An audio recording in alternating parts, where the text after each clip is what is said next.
You are listening to the Pro-Black Perspective on KWAZ Radio.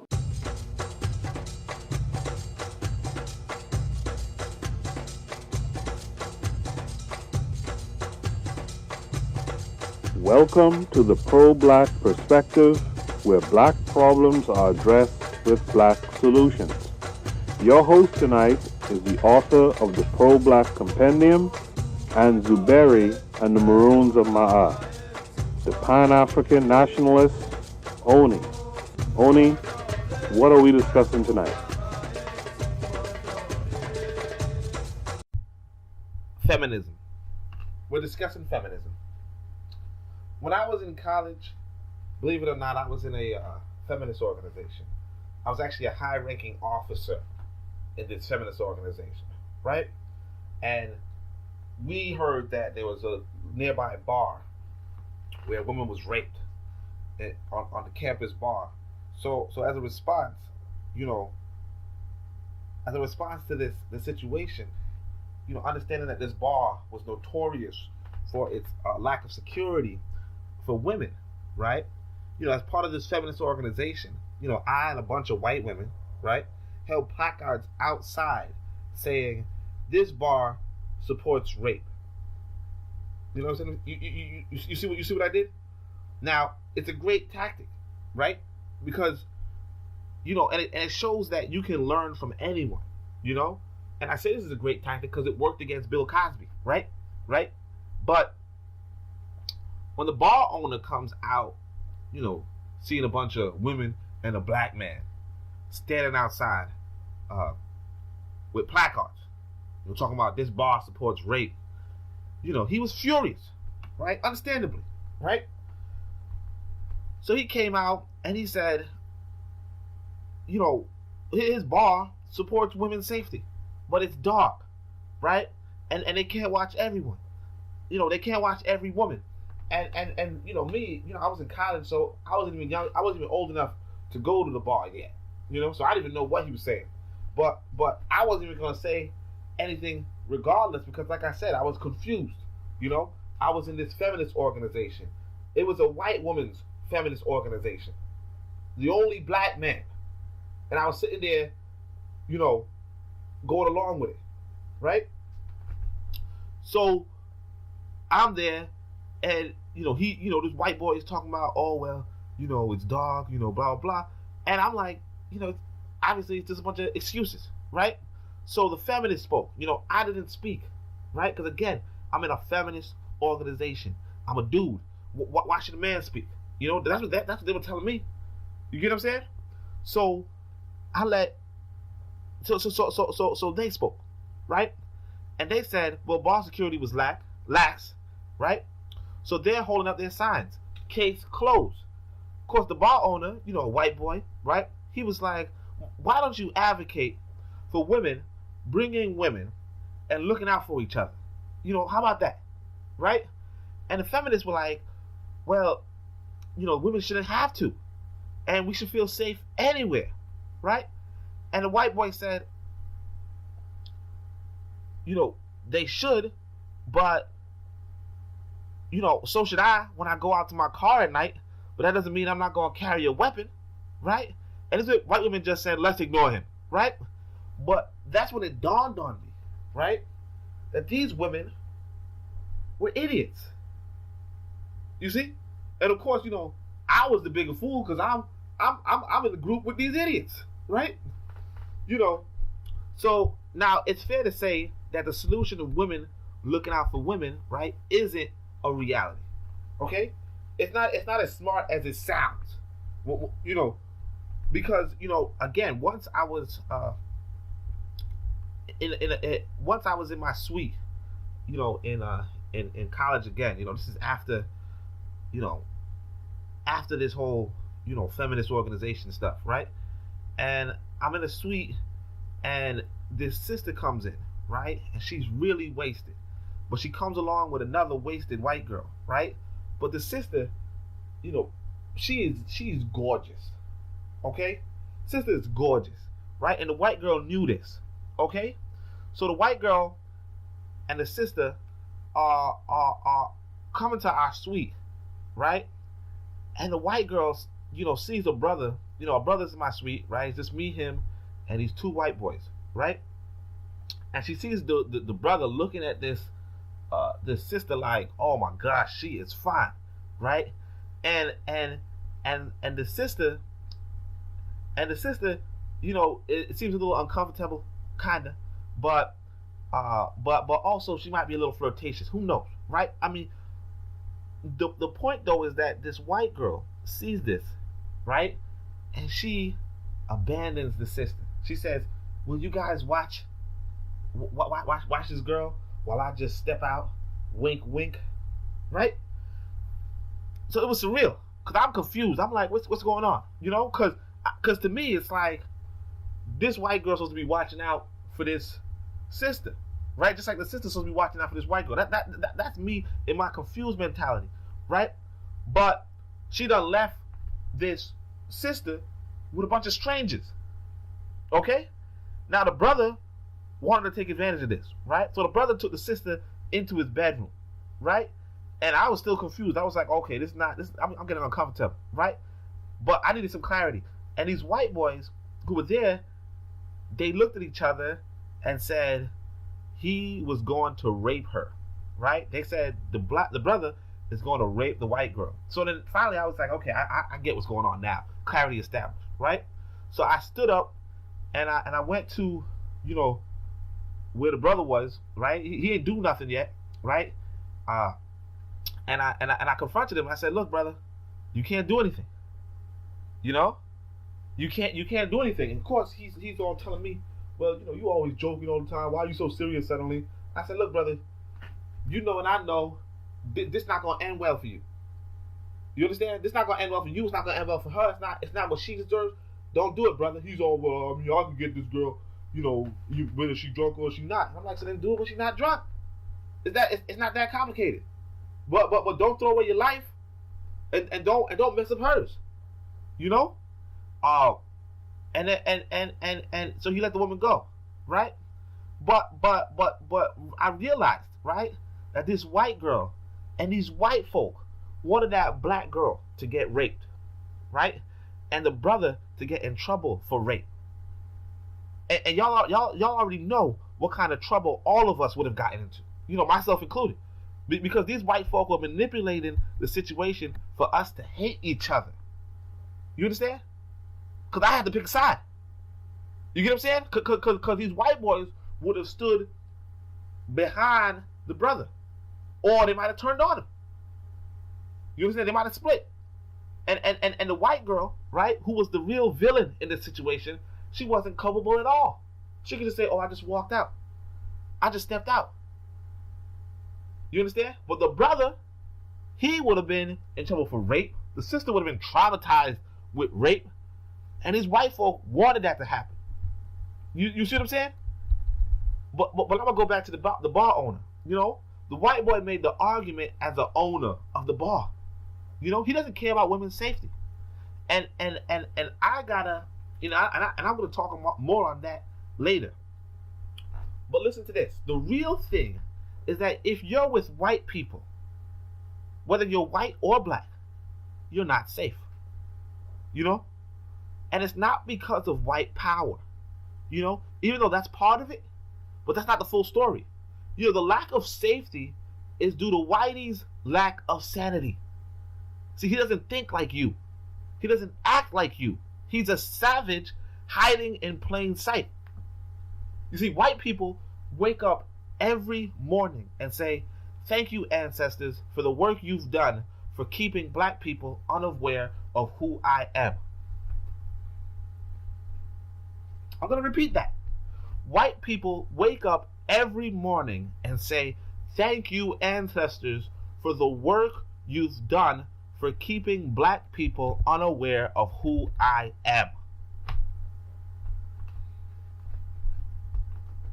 The other day I read a story of a black woman who had a gay white friend rape her in her home. Rape her in her home. Gay man. Do you understand that? She's clueless and confused because she can't fathom that the master deceiver deceived her all along. A gay man. And it's the same with the white Arab. Here's what a black woman in Somalia said after she was raped by Arab Muslims.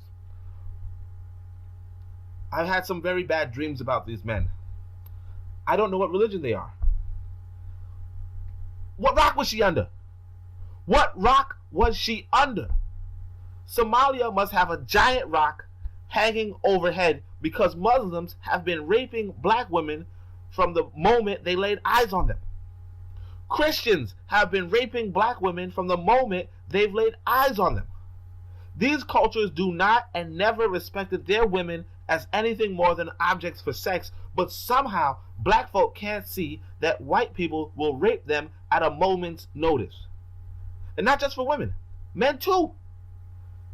This recent time that the UN went into Haiti, they raped a grown boy on camera. Had him laughing along with it. Never mind how many African male prisoners are raped on the regular in Africa. You will never be safe around white people. White people hate women. They hate white women too. And if you knew a white woman, you know why. The white woman is stupid and useless. Not just in the white man's social organization, but in general. I'd wager to say that if the white or Eurasian is in fact a human, then the Eurasian woman is the most useless human group on the face of this earth. And the white man knows that. If you don't know that, you need to think for 2 seconds. 1, 2. What have white women contributed to anything, physically, financially, or scientifically? What? You think of that during this break. Greetings, everyone. This is Koku from the Bitter Medicine Podcast, inviting you to tune in to the Bitter Medicine Podcast on KWAZ Radio. Zuberi lives in a prosperous, independent African community named the Maa Nation. He is a liberated man, protecting his community, participating in his local economy, and traveling the world. Along the way, he meets 2 liberated women, Merkia and Isad, and he has to vet both for the sake of his son, Amadi. Zuberi and the Maroons of Maa explores African liberation through intelligent dialogue and a realistic description of what if we protected Black Wall Street, or what if we pursued Pan-Africanism. This is the book suitable for all ages, reading levels, and occasions, and it is the perfect gift for any black person wishing to understand manhood and womanhood from a strong black perspective. Purchase while you still can. You are listening to the Pro-Black Perspective on KWAZ Radio. Did you think of an answer of what have white women contributed to anything, physically, financially, or scientifically? I know you did. Did you know that an actual Euro-Jew daily morning prayer is "Blessed are you, Lord our God, ruler of the universe, who has not created me a woman"? That's an actual Euro-Jew prayer. Ask them. Look it up. It's an actual prayer they recite daily. And don't get me wrong, this has nothing to do with the black woman. The black woman is the most useful human group on the face of this planet. But I'll speak on that later. Speaking on white folk, they are a pirate race, a barbarian, a savage race. Understand that. If you want to understand white people, understand pirates. What do pirates do? Steal, exploit, capture, kidnap, molest. They're money centered, so on. What good is a white woman in that economy? That's an economic model for men. What good is a woman there? Like, look at gangbangers. Are women useful there? The gangbangers are the most westernized black people. How do they treat women? How do they view women? She's useless to their economic model. She doesn't stand on the corner with them. Unless she's an exception, she doesn't ride with them. She's useless to them. That's how the white boy views it. White people used to have special rooms on their caravans for women. They were nomads. To keep them safe as they traveled marauding as nomads, they were subject to attack at any moment. They hated her. She had to eat, but she couldn't get food. Remember, they weren't farmers. They were not sedentary like us. At least in the hood, they are sedentary. So women have some value in the hood. In nomadic situation, it's travel. She was worth less than a cow. They had to steal from each other. Men had to look out for each other and her. They had to fight. But the woman wasn't as swift, strong, or expendable. She was his burden. He hates her because she's useless, except for the fact that she can bear children. But she's ugly to boot. To this day, the white woman is useless. What was the white woman doing constructively in white history? Nothing. On the caravans, she did nothing. On the plantations, she did nothing. Before the Industrial Revolution, maybe she knitted socks. White boy said he could automate that. White women were useless, and they are useless. No one likes white women, and no one should. Hillary Clinton lost an election in a racist country against a half-black man. And she had the bigger bank. How do you lose in a white racist nation against a half-black man? She was more qualified.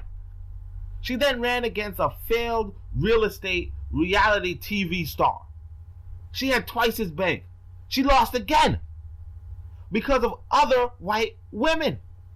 You realize how stupid you gotta be to lose against a half-black person in a white racist nation? People say they didn't like her personality. She had 8 years to improve her personality and did it. She has millions. Charles Barron, a coon, put some pennies together for elocution classes. Now you think he's a revolutionary. Umar Johnson, don't got a dime, studied a little, and now you think he's a magnetic speaker. Tariq Nasheed, a literal pimp, is influential and eloquent. This woman's husband was the president of the United States of America. She's a millionaire, and somehow she never figured out how to even fake connecting with people. How stupid and useless do you have to be? But that's white women. And white women voted against her because she's a white woman. The most talked about thing during Clinton's run was Michelle Obama speaking. Even Trump's wife quoted Michelle Obama. What you don't realize is the black woman is amazing. Just look at the debate on putting a woman on the U.S. currency. It was a black woman.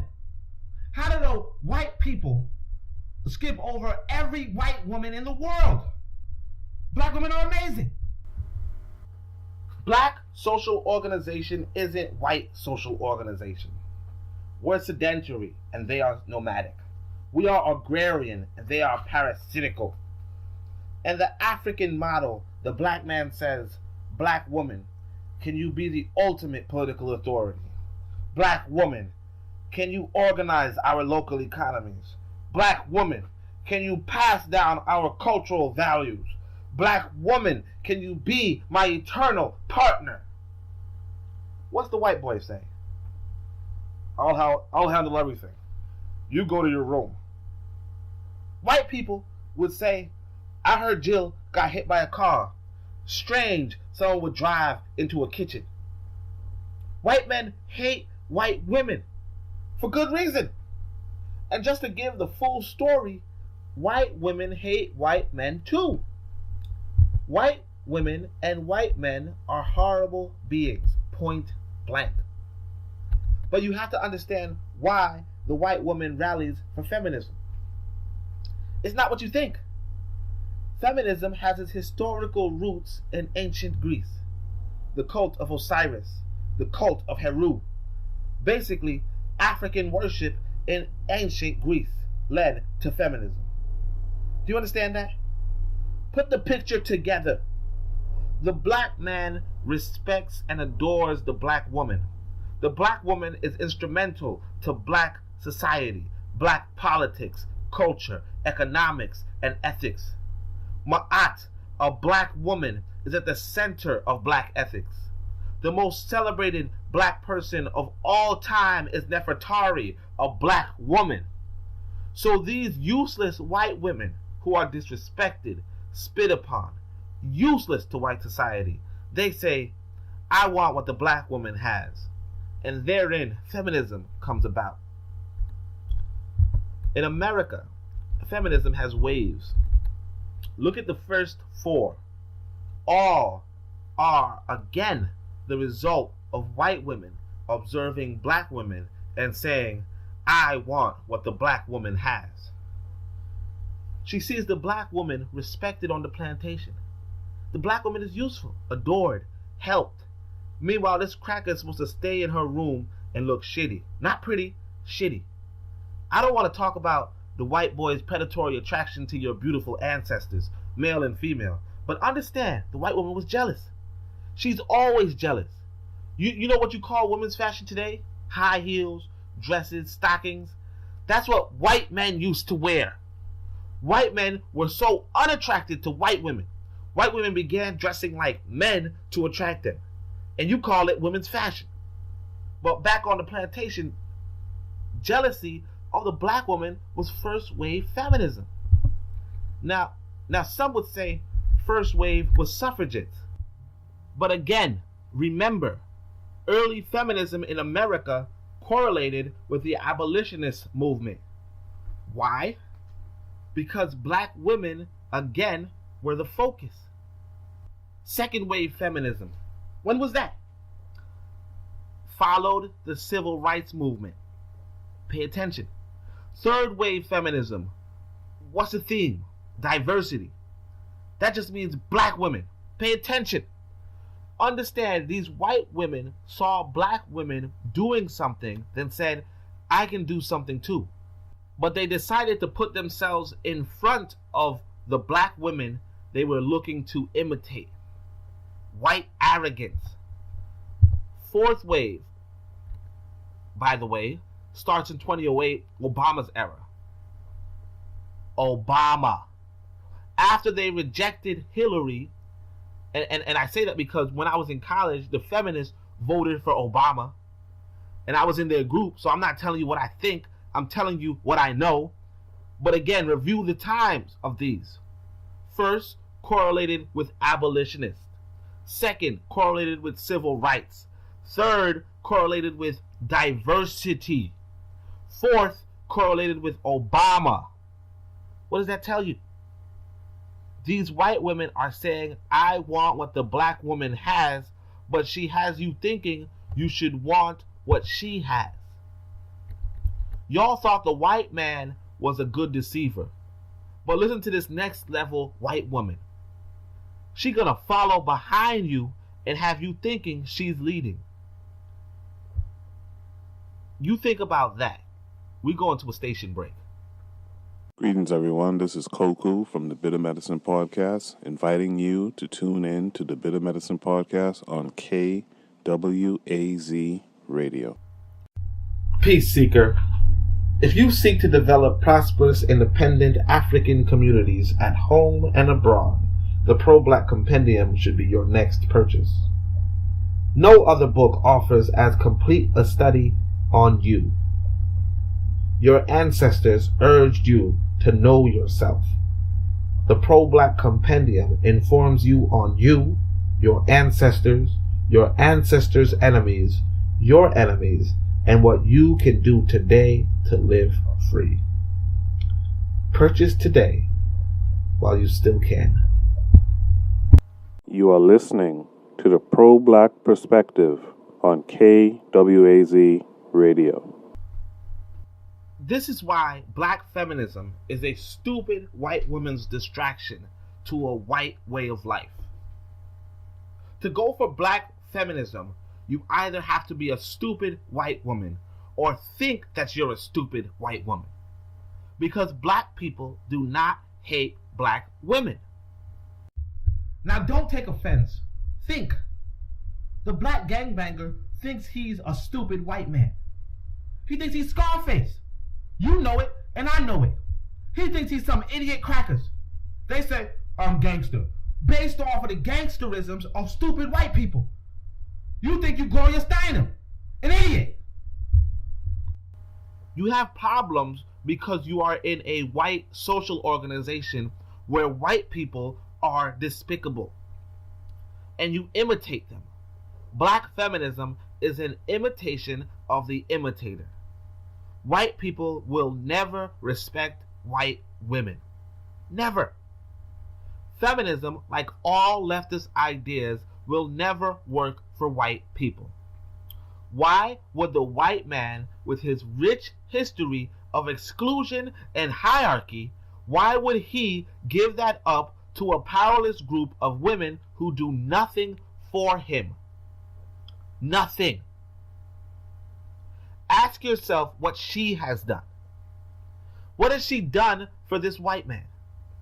You, African seeker, are the creators of civilization. The white man owes you for your ingenuity at the dawn of the human species. You are the ancient ancestors of all of humankind. You created science. You created art. You created architecture. You are not the white woman. You have done something. Everywhere in the world the white man traveled, he saw giant black faces for divinity. Everywhere in the world. And anywhere he saw the black man's full body, the black man had a black woman's hand in his. Everywhere. Everywhere. And the black man said the black woman gave birth to him. What's the white boy say of white women? She came from his ribs and fed him an apple. It's well known that a lot of black men in juvie are there because they were defending their mothers.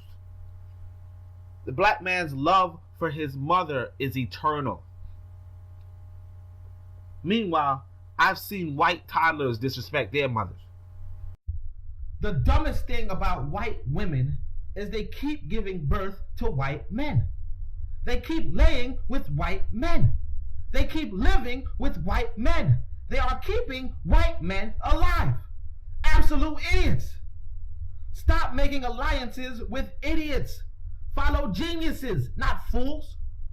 Seek the smartest, not the dumbest. Ancient Greeks shared the story of Lysistrata, recommending that white women use sex to stop white men from useless wars. A white boy shared it with white women. White women refuse to use strategy in place of strength. They're stupid. Leave them alone. They are the worst examples of womanhood. I wrote Zuberi and the Maroons of Maa to show you black manhood and black womanhood. I'm not going to spoil it, but you'll never in your life see that level of love expressed in white media. If you haven't read it yet, you are missing out. You'll never see manhood or womanhood like you will in Zuberi. And I want to write more books, but I need y'all to read my first two first. But on that note, open up the Pro-Black Compendium.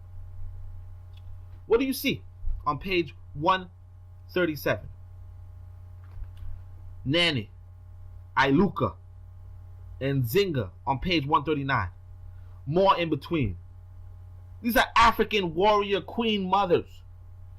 And what have they and I share with you what they have done. John Henry Clark said of Nzinga, Africa has had no greater patriot. Nana Ya Asantewa is a luminary in the Akan canon. You have a rich and strong legacy of African womanhood in Africa. But this white woman wants you to look at her and her lack of achievements. Look at what I wrote for Kandake. She's the one who stopped the white boy why it's called the Great. She told Alexander to turn back or he'll face his first military defeat, and Whitey knew she wasn't lying. Meanwhile, white girls want you to talk about a loser like Joan of Arc. A loser! You have winners in your our story, but crackers want you to celebrate their losers. If you want to learn about great black warrior queen mothers, it's in the Pro-Black Compendium. If you want to read great black woman authors, I have the list in the Pro-Black Compendium. Maroons of Maa, Welsing, and so on are not just great black woman authors. They are great authors themselves. Contrast that to the white women. White women are great white women authors, decent authors in general. The greatest white women thinkers is a misnomer. I'm telling you the truth. In black circles, we talk about Urugu because Urugu is a great analysis. We talk about Francis Cress Welsing theory because it forwards the conversation. With white women, it's not the same. With white people, you say, look at Freud, look at Hegel, look at Marx, look at Wittgenstein. With black folk, it's men and women. It's Dessalines and Nzinga. It's Winnie Mandela was better than Nelson Mandela. It's put Nanny on the currency. It's with Ellen Firebun and Maroons of Maa. We don't leave out the men, but we absolutely don't leave out the women. When you talk about feminism, you are making a mistake. Because you're talking about white hatred for women that will never end. But when you come to your African senses, understand, black kings have said, defend Ma'at, defeat Esfet. That's on page 47. Ma'at is the black woman African kings said, defend. The most powerful men in our story say the black woman is whom they defend. Get rid of white ignorance. Get you some black knowledge. The Pro-Black Compendium is waiting for you. I still only have one book review. I need more. But thank you, seekers, for listening. I need you to share this video. My top video has 150 views. You have to do better than that. This is information that needs to get out there. You have to do better to get it out there. I know you want me to do all the work, and I have been. But teamwork makes the dream work. You need our people to wake up as much as I do. You need our people reading good literature as much as I do. Don't slack off. After this video ends, you send this to the people you love. Then you send it to the people you hate. Don't tell them which one they were. But also follow me on Twitter at Onitaset, Onitaset. I'm debating everybody. And hit that donate button because I can use a sandwich after this recording. Now make sure you subscribe and share this video. And don't forget, you can be my next guest on this podcast. I know y'all liked Asa Mendices from last week, but he may not always be available. And listen here, I have love for you, and I will always fight your enemies. Don't let me fight alone. Fight with me. Get a copy of my books. I want to write more, but I need you to read more. African love. I go in peace. Thank you for listening. I invite you to join hands with your brothers and sisters as we recite the African affirmation together. It's a call and response, so follow my lead. We are an African people, robbed from our homeland, robbed of our names, our languages, our cultures, our religions, our womanhood, our manhood, our sisterhood, our brotherhood, our motherhood, our fatherhood, our selfhood, our nationhood, and our self-respect. But we shall rise, never to fall again. Up, you mighty race, you can accomplish what you will. No justice, no peace. No justice, no peace. No justice,